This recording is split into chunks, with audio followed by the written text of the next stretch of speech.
Kamerasi harakatlanuvchi quritish qurilmasi. Tayyorlangan prototip.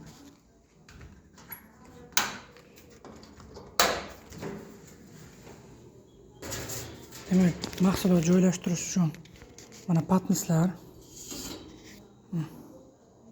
Patnas. Mana bu yerda boshqaruv shti. Demak, boshqaruv shtida boshqaradigan 3 ta demak, kattalik. Birinchisi o'q joylashtirilgan, mana o'rtadagi joylashtirilgan o'q. Demak, buni mana bu orqali mana potensiometr orqali harakatga keltiramiz.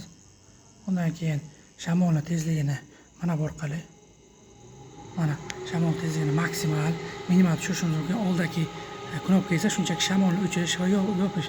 Mana 3-navbatda mana bu yerda mana ekran lampalar qo'llanilgan. Mana ekran lampalar mana yon tomondan issiqlik manbai sifatida beriladi mana. Va u tarafda setka qo'llanilgan. Demak, bu tomondan havo kiradi. Bu qismdan demak, issiq havo lampalardan o'tib mahsulot tushadi. Mahsulotdan mana bu orqali mana chiqib ketadi.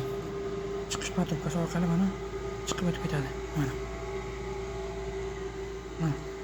Mana indikatorlarda demak tokning miqdori, tok kuchini hamda kuchlanish miqdori, bu yoqda esa qurilma ichidagi o'rtacha harorat va namlik miqdori ko'rsatiladi.